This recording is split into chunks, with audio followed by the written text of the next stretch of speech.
Congress AK Antony group ఒకటి ఉంది, Karunakaran group ఒకటి ఉంది. కరుణాకరణ్ గారు లేరు కానీ గ్రూప్ ఇంకా ఉంది. కరుణాకరణ్ గారు కూతురు త్రిశూర్ నుంచి పోటీ చేసి ఓడిపోయారు వాళ్ళు. సో చాలా మటుకు ఫ్యాక్షనిజం అక్కడ కూడా ఉంది. ఈ బీజేపీ అన్నిటికంటే పెద్ద ప్రాబ్లం అది. ఇప్పుడు మీరు ఆ తెలంగాణలో అంటారు ఫ్యాక్షనిజం ఉందా, కిషన్ రెడ్డి ఉన్నారా, బండి సంజయ్ ఉన్నారా, అరవింద్ ఫ్యాక్షన్ ఉన్నారా, మన Raja Singh faction, same problem exist. ఇది ప్రాబ్లం అన్నమాట. సార్ ఇటువైపు కేరళలో బీజేపీకి 43% హిందువులు ఉన్న దాంట్లో మీరు 1/3 డివైడ్ చేస్తే, ఎందుకంటే కమ్యూనిస్ట్ వాళ్ళు అనేది మన వెస్ట్ బెంగాల్లో అలా కాదు. వెస్ట్ బెంగాల్లో చూడండి సడన్గా కమ్యూనిజం మాయమైపోయారు. ఒక భావజాలం ఉన్నప్పుడు కమ్యూనిస్ట్ ఎట్లా కంప్లీట్గా పోరాలి. ఇది 2 స్టేట్స్లో జరిగింది, ఒకటి త్రిపురలో జరిగింది, ఒకటి వెస్ట్ బెంగాల్లో జరిగింది. ఎందుకు మారిపోయారు? కమ్యూనిస్ట్ అంటే వాళ్ళకి ఒక హార్డ్ కోర్ వైడ్ ఫిలాసఫీ ఉంటుంది వాళ్ళకి. ఓకే, కమ్యూనిస్ట్ ఫర్ లైఫ్ అన్నమాట. ఎప్పుడు చెప్తారు చూడండి, if you're communist at 18 your heart is in the right place అంటారు. But if you're communist at 35 your brain is in the wrong place అంటారు. ఇదొక philosophy ఉందన్నమాట. కానీ వెస్ట్ బెంగాల్లో జరిగినట్లు కాదు. అక్కడ కేరళలో కమ్యూనిస్ట్ ఊర్లు ఉన్నాయి, విలేజెస్ ఉన్నాయి. అక్కడ మీరు ఎంటర్ చేయలేరు. అట్లీస్ట్ మీరు దాని లోపల ఎంటర్ అయితే కాల్ చేతులు మీరు కోసేస్తారు. మీరు మన ఎంపీ ఉన్నారు చూడండి సార్, మాస్టర్ శశి, ఆయన అక్కడి నుంచే, కర్నూలు నుంచే. ఆయన ఒక రోజు రాత్రి కాల్ కొట్టేశారు వాళ్ళు. దిస్ ద యూజువల్ ఫిలాసఫీ అక్కడ అన్నమాట. సో మాస్టర్ సదానంద్ అండి మాస్టర్. సో ఇట్లానే కేరళలో చాలా మటుకు గ్రామాలు ఉన్నాయి, కమ్యూనిస్ట్ గ్రామాలు. ఫర్ ఎగ్జాంపుల్ కర్నూలులో ధర్మడం, పినరాయి విజయన్ భయపడతారు అక్కడ. ఇప్పుడు కాదు, 10 సంవత్సరాల ముందు. ఇప్పుడు అక్కడ ఒక ఆర్ఎస్ఎస్ బీజేపీ, ముస్లిం లీగ్ కాదు, ఆర్ఎస్ఎస్ బీజేపీ నడుమిట్లో గొడవ చాలా ఉండే. దాని తర్వాత సీనియర్ లీడర్స్ ఇద్దరు కలిసి ఒక 10 సంవత్సరాలు కూర్చొని మాట్లాడి ఇప్పటి నుంచి సీజ్ ఫైర్ చేశారు వాళ్ళు అక్కడ. So nothing is happening for the last 10 years అనమాట. సో కమ్యూనిస్ట్ వాళ్ళ ఫిలాసఫీ కేరళలో ఇంకా ఉంది. సో ఆ 15% ఓట్లు వాళ్ళకి వెళ్తుంది. అదే మీరు చూస్తున్నారు, ఇవాళ కూడా వాళ్ళకి ఓట్స్ ఉన్నాయి, లేదని కాదు. కానీ అక్కడ ఈసారి జరిగింది మెయిన్లీ పినరాయి వ్యతిరేకత. ఎప్పుడు యాంటీ ఇన్కంబెన్సీ గవర్నమెంట్ వ్యతిరేకంగా ఉంటుంది, ఈసారి పినరాయి వ్యతిరేకత ఉంది కమ్యూనిస్ట్ పార్టీలోనే. వాళ్ళ చాలా మంది సీనియర్ లీడర్ కర్నూలు నుంచి ది కాంటెస్టెడ్ అగేన్స్ సిపిఎం. ఇప్పుడు జరగదు. కమ్యూనిస్ట్ పార్టీలో డిసిప్లిన్ అనేది పారామౌంట్. ఓకే, మీరు పార్టీ నుంచి బయటకు వెళ్ళిపోతే మిమ్మల్ని చంపేస్తారు. మనం చూసాం కూడా అక్కడ జరిగింది అది. సో అట్లాంటి పరిస్థితుల్లో 15%, 16%, 21% దాకా కమ్యూనిస్ట్కి వెళ్తుంది. కాంగ్రెస్ ది మెయిన్ ఏంటంటే Indian union Muslim league. I think ఈసారి 21 సీట్లంతా గెలిచారు వాళ్ళు. 21 seats దే హ్యావ్ వన్. వాళ్ళకి 25-30 ఇస్తారు, 21 గెలిచేస్తారు వాళ్ళు. వాళ్ళ వైపు నుంచి 23 గెలిచారు వాళ్ళు, ముస్లిం లీగ్. అది వాళ్ళ కంచకోట, that is up north Malabar. మీరు వయనాడ్ తీసుకోండి, మన కోഴിക്കോട് తీసుకోండి, కాసర్గోడ్ తీసుకోండి, ఇదంతా వాళ్ళ hard core strong areas. Nilambur for example, అక్కడ వాళ్ళకి 20 సీట్లు ఎట్లనే వస్తుంది. సో మీరు కాంగ్రెస్ టాలీ మొత్తం చూస్తే దాంట్లో 1/3 టాలీ వీళ్ళదే ఉంటుంది, ఇండియన్ యూనియన్ ముస్లిం లీగ్ ఉంటుంది. ఇంకొక స్ట్రాంగ్ పాయింట్ కాంగ్రెస్ది Ernakulam, Trichur, Pathanamthitta, Kottayam, and to certain extent Kollam and Alappuzha. ఇదంతా క్రిస్టియన్ స్ట్రాంగ్ హోల్డ్స్లో వస్తుంది మీకు. ఆ క్రిస్టియన్ స్ట్రాంగ్ హోల్డ్స్లో చర్చ్కి చాలా పవర్ ఉంది. వాళ్ళు డిసైడ్ చేస్తారు క్యాండిడేట్. నేను దీనికన్నా ముందు కూడా బహుశా చెప్పాను ఒకసారి, 2016 ఎలక్షన్స్ అనుకుంటా, 2016లో కాంగ్రెస్ ఒక క్యాండిడేట్ని అనౌన్స్ చేశారు ఎర్నాకులంలో అని. బీఫామ్ కూడా ఇచ్చారు. ఇచ్చిన తర్వాత నెక్స్ట్ డే వాళ్ళ బిషప్ పిలిపించారు, కాంగ్రెస్ లీడర్స్ పిలిపించారు, ఆ క్యాండిడేట్ని తీసేయన్నారు. వీళ్ళు స్టన్ అయిపోయారు. వీళ్ళు అన్నారు, మా క్యాండిడేట్ ఒక ఆయన ఉన్నారు, యూత్ కాంగ్రెస్లో ఉన్నాడు ఒక అబ్బాయి, హైబీ ఈడన్, ఆయనకి టికెట్ ఇవ్వండి అన్నారు. ఇవ్వాల్సి వచ్చింది, ఇచ్చారు. Church ensured his victory. Second time MP అది అక్కడ ఉంది. చర్చ్లో మీకు సురేష్ గోపి ఎట్లా గెలిచారు చెప్పండి? Thrissur is not a Hindu strong hold. Suresh Gopi ఎందుకు గెలిచారు? సురేష్ గోపి అని మంచి గెలిచారు, బీజేపీకి ఓట్ వేయలేదు. Padmaja Venugopal today Karunakaran daughter, Karunakaran strong hold was Thrissur. ఆయనే త్రిశూర్ని డెవలప్ చేశారు కంప్లీట్గా. సో ఆయనకి ఓటు పడకపోతే, అంటే ఆయన కూతురుకి ఓటు పడకపోతే ఆలోచించండి. అంటే ఒక యాంటీ క్రిస్టియన్ మూవ్మెంట్ బీజేపీలో ఉందంటే మణిపూర్ ఇష్యూతో వచ్చింది. అది మణిపూర్ ఇష్యూలో చాలా మటుకు ఏం చేశారు, అక్కడ చర్చలు తగలబెట్టారు, అది చెప్పి పెద్ద క్యాంపెయిన్ నడిచింది.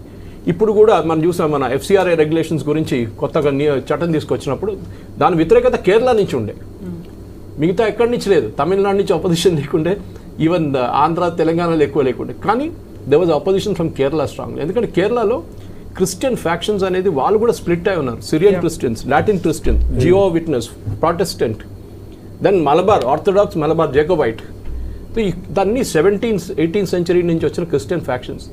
దాని తర్వాత లాస్ట్ ఆఫ్ కోర్స్ కమ్యూనిస్ట్ అని నేను చెప్పాను. సో ఒక 20% కమ్యూనిస్ట్ ఓటు వెళ్తుంది, 10 నుంచి 15% బీజేపీకి వెళ్తుంది, 10 నుంచి 15% కాంగ్రెస్కి వెళ్తుంది. సో స్ప్లిట్ అయిపోతుంది హిందూ ఓట్ కన్సాలిడేట్ కాదు. మీరు అస్సాంలో ఎట్లా చూసారో ఇప్పుడు వెస్ట్ బెంగాల్ ఎట్లా చూస్తున్నారో అది కావట్లేదు అన్నమాట.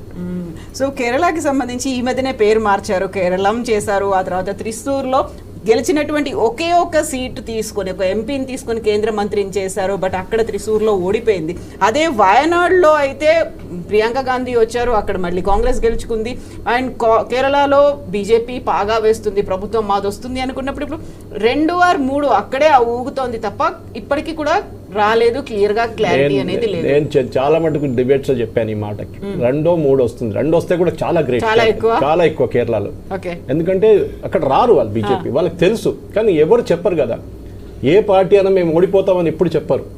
ఓకే 25 సీట్లు ఇచ్చిన బీజేపీ తమిళనాడులో కూడా చెప్పారు మేము గెలుస్తామని చెప్పారు, మేము గవర్నమెంట్ ఫామ్ చేస్తాం అంటే వాళ్ళకి ఇచ్చింది 25, కానీ వాళ్ళు మేము గవర్నమెంట్ ఫామ్ చేస్తా అంటారు వాళ్ళు. This is a usual tactic అనమాట. వాళ్ళు పొద్దున కూడా నేను పవన్ ఖేరా గారిని చూశాను, ఆయన అస్సాం రిజల్ట్ చూసి ఇదేం కాదు ఆఫ్టర్నూన్ దాకా మేము గెలిచేస్తామంటున్నారు, 90 సీట్లు లీడ్ చేస్తున్న బీజేపీ మీద గెలుస్తారంట. సో ఇదే ఒక వాళ్ళ ఫిలాసఫీ ఉంటుంది ఎప్పుడు. కానీ కేరళలో మనం అక్కడ లోకల్ పాలిటిక్స్ అర్థం చేసుకోవాలి. లాస్ట్ 2 లోక్సభ ఎలక్షన్స్లో యూడిఎఫ్ 19 సీట్లు గెలిచారు, 19 సీట్లు 20లో. కమ్యూనిస్ట్ వాళ్ళకి 1 సీట్ వచ్చింది. కానీ దాని తర్వాత జరిగిన అసెంబ్లీ ఎలక్షన్లో ఇమీడియట్గా పినరాయి విజయన్ గవర్నమెంట్ గెలిచారు. కానీ ఈసారి ఆయన వ్యతిరేకత అని చెప్పాను చూడండి, ఆయన పర్సనల్ కరప్షన్ చాలా మటుకు, గోల్డ్ స్కామ్ ఒకటి జరిగింది, స్మగ్లింగ్ది, శబరిమల గోల్డ్ క్లాడింగ్ ఒకటి జరిగింది. లాస్ట్లో ఆయన కూతురు గురించి ఆమె లంచం తీసుకుంది ₹1 కేరళ రూటైల్స్ అండ్ మినరల్స్ అనే కంపెనీ దగ్గర నుంచి. ఎందుకు ఇచ్చారని చెప్పి ఆ కంపెనీ మీద ఎంక్వైరీ పెడితే మైక్రోసాఫ్ట్ వర్డ్ ఇన్స్టాల్ చేసిందంట ఆమె, దానికోసం ₹1 ఇస్తున్నారంట నెలకి ఆమెకి. Crazy logic. మైక్రోసాఫ్ట్ వర్డ్ మీరు ఇన్స్టాల్ చేయక్కర్లేదు, ప్రీ ఇన్స్టాల్గా వస్తుంది. కానీ ఎనీవే ఆ కరప్షన్, పర్సనల్ కరప్షన్ ఛార్జెస్ ఆయన మీద ఒక అరెగెంట్ డిక్టేటర్ లాగా బిహేవ్ చేశారు. ఆల్మోస్ట్ రొమేనియాలో ఉన్న నికోలస్ కొసెస్కో లాగానో ఈవెన్ ఫిడెల్ కాస్ట్రో లాగానో బిహేవ్ చేశారు. అంటే నేనే రాజు, సిపిఎం పాలిట్ బ్యూరో అనేది లేదు. సాయిశేఖర్ గారికి తెలుసు, ఎప్పుడైనా ఢిల్లీలో సిపిఎం అవైలబుల్ పాలిట్ బ్యూరో అని ఒక మీటింగ్ పెడతారు. అంటే ఎవడానికి కనిపిస్తారు అనుకోండి, సీతారాం యెచూరి ఆ టైంలో వీళ్ళెవరు 10 మంది, ప్రకాష్ కార్, వీళ్ళందరినీ పిలిపించుకొని చాయ్ సమోసాలు పెట్టి ఒక అవైలబుల్ పాలిట్ బ్యూరో చేస్తారు వాళ్ళు. ఇవి అవైలబుల్ పాలిట్ బ్యూరో కలిసి 6 నెలల కన్నా ఎక్కువైంది. Polit bureau chief is MA Baby, Pinarayi Vijayan's right hand man. Bengal ఫ్యాక్షన్కి అసలు సిపిఎంలో అసలు వాళ్ళు ఏకే గోపాలన్ భవన్ లోపల కూడా రానియట్లేదు వాళ్ళు, కంప్లీట్లీ వైప్డ్ అవుట్. కమ్యూనిస్ట్ పార్టీలో ఇప్పుడు చెప్పినట్లని లాస్ట్ టైం మనం తీసుకెళ్ళి వాళ్ళని మ్యూజియంలో పెట్టాల్సి వస్తుంది. ఇది ఒకసారి పెద్ద పార్టీ ఉండే in the 1960s they were the opposition party in parliament. మన ఖమ్మం, మన ఉమ్మడి ఆంధ్రప్రదేశ్ ఖమ్మం వైపు, కొత్తగూడెం వైపు చాలా పట్టు ఉండే వాళ్ళకి. ఇప్పుడు ఎక్కడ ఉన్నారు? ఇప్పుడు ఏదో మారుతోందమ్మా, తమిళనాడు సీన్ మారుతోంది. ఎగ్జాక్ట్లీ తమిళనాడు సీన్ మారుతోంది. నేను అదే ఒకటి అడగబోతున్నాను. ట్విట్టర్ లో ట్రెండింగ్ లోకి వచ్చేసింది త్రిష పేరు. త్రిష అనేది situation DMK ki 70 seats, they are come back to second position. So if DMK is gaining second position, they are not likely to support TVK. They will stay as the main opposition. They will not sacrifice that main opposition situation. Election commission website ప్రకారం TVK is leading in 110, AIADMK 56, DMK 49, Pattali Makkal Katchi 5, Indian National Congress 4, CPM 2, VCK 2. అదే 70 అంటున్నాడు కదా, DMK plus అంటే పిఎంకే దాంట్లో రాదనుకోండి, they will fight out sir. కానీ 4+2+2 6 +40 56 or 60 seats వస్తుంది వాళ్ళకి. So but according to the latest television channels, election commission that has changed. ఇప్పుడు almost 13వ రౌండ్ కి వచ్చేసారు, అంటే half way through all, they are catapulted from 49 to 70.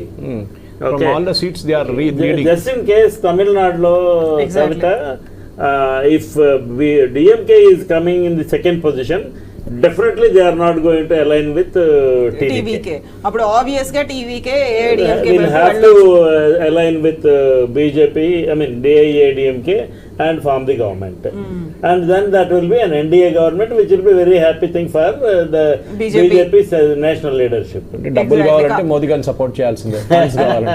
Revanth Reddy గారు double engine సర్కార్, Revanth Reddy garu Hyderabad metro కొనుక్కున్నట్లని.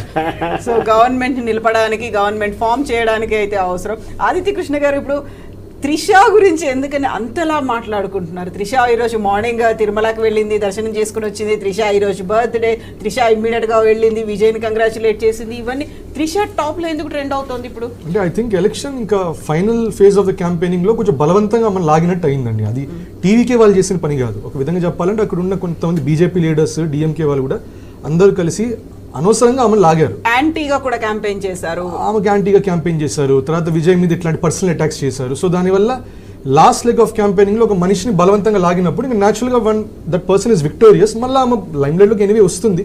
సరే ఇప్పుడు మీరు చెప్పేది న్యూస్ లో ఎందుకంటే ఆమె ఇది కూడా మళ్ళీ ట్రాక్ చేస్తున్నారు అనమాట. ఆమె వెళ్ళి ఇప్పుడు విజయ్ ఇంటికి వెళ్తున్నది అని చెప్పి దాని మీద ఇప్పుడు విజువల్స్ కూడా ఎక్స్క్లూజివ్ గా ఇవ్వడం. కానీ ఎండ్ ఆఫ్ ద డే ఏంటంటే ఇప్పుడు పబ్లిక్ కూడా మన డేటా మాట్లాడేంతసేపు సరే కొంతమంది ఉంటారు ఇంటెలెక్చువల్ ఆడియన్స్ వింటారు, కానీ మాసెస్కి అది ఇంకా ఇంపార్టెంట్ న్యూస్ అవుతుంది. విజయ్ త్రిష ఏం మాట్లాడుకుంటున్నారు, వాళ్ళిద్దరు ఏం ఫీల్ అవుతున్నారు. సో దీని మీద ఎక్కువ కొంచెం చాలా మంది ఫోకస్ ఉంటుంది కాబట్టి వాళ్ళు పెడుతున్నారు. But I think that is inconsequential to what is happening elections wise, ideology wise. అదైతే ఇన్కాన్సిక్వెన్షియల్గా అవుతుంది.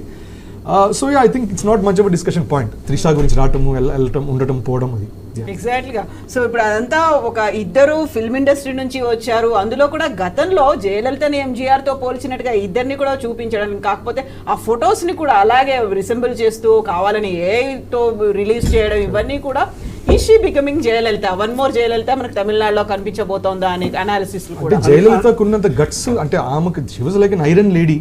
సో అటువంటిది మళ్ళా పుట్టడం అనేది I don't know. Jayalalitha was ambitious, she was extremely ambitious. Not even that, more important MGR ఆమెని చాలా మంచిగా గ్రూమ్ చేశారు. ఇమ్మీడియట్ లో పాలిటిక్స్ తీసుకురాలే పరిస్థితి లేదు. Next why Trisha is getting trending ఎందుకు అవుతున్నది అంటే మనం యూట్యూబ్ జనరేషన్, మన people are YouTube people, sensitives, and India's YouTube economy is 24,000 crores. Okay, దీంట్లో lot of it is, sorry to say that in a YouTube channel, but you are relatively you are serious YouTube channel. చాలా frivolous content consume చేస్తాం. So Trisha ఆయన దగ్గరికి వెళ్ళింది, ఆవిడతో మాట్లాడింది, these things. Cinema వల్లనే విజయ్కి అంత మెజారిటీ వచ్చింది. విజయ్ పాలసీస్ వలన విజయ్కి మెజారిటీ రాలేదు. ఈ సినిమా యాక్టర్, మీరు ఆంధ్ర తీసుకోండి, పవన్ కళ్యాణ్ సినిమా యాక్టర్ కాబట్టి అతనికి 21 out of 21 వచ్చినాయి. ఎన్టీ రామారావు సినిమా యాక్టర్గా వచ్చినా కానీ ఆయనకి ఆ గ్లామర్ ఫస్ట్ రౌండ్లో ఉపయోగపడినా కానీ he repeated the feat because he implemented politically motivated policies తీసుకొచ్చి జనానికి కావాల్సింది చేశాడు ఆయన. But south India is a cinema oriented society, especially Andhra and Tamil Nadu. Luckily Telangana is not, even Kerala is not, but whereas Tamil Nadu is a cinema society. Karnataka to some extent అంటే దాని basis లో టీవీకి power రావడం కూడా దాని basis మీద, ground level work కాదు, definite గా కాదు. టీవీకేకి ఏమి ఆర్గనైజేషనల్ సెటప్ ఉన్నది ఏం లేదు. ఇప్పుడు డిఎంకేకి ఒక ఆర్గనైజేషనల్ సెటప్ ఉన్నది, ఏఐడిఎంకేకి ఉన్నది, ఎంతో కొంత బీజేపీకి ఉన్నది, ఎంతో కొంత కాంగ్రెస్కి ఉన్నది. టీవీకేకి అలాంటి సెటప్ ఏమి లేదు. అయినా కానీ he's showing big numbers. So it's a cinema society. And ఒక ఎలక్షన్ అయిపోయిన తర్వాత if they repent or if they think we should reverse it, they will reverse it.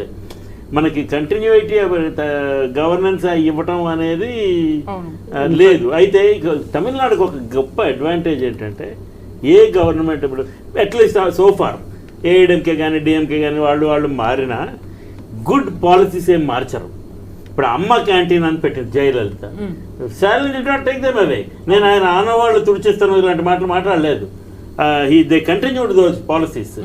Economy thrive అవ్వడానికి కావాల్సిన పాలసీస్ ఏ ఉన్నా they will continue. They won't do it with a political vendetta. Whereas in other states it is not like that. ఈయన ఏదో చేస్తాడు, దాన్ని ఆయన వెంటనే వచ్చి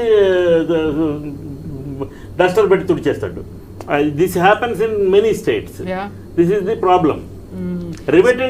Riveting programs implement చేయాలి గవర్నమెంట్స్. అండ్ విజయ్ మీద నాకు అంత హోప్స్ లేవు.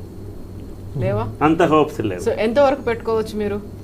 ఆయన ఎవరో ఒక దయాధర్మ ఇదే నంబర్స్ కొనసాగితే ఆయన ఎవరో ఒక దయాధర్మ భిక్ష మీద కొనసాగాలి. అది డిఎంకేవా ఏఐడిఎంకేవా అనేది దాని మీద తర్వాత డిపెండ్ అయి ఉంటుంది. They will be holding they will be the పపెటియర్స్.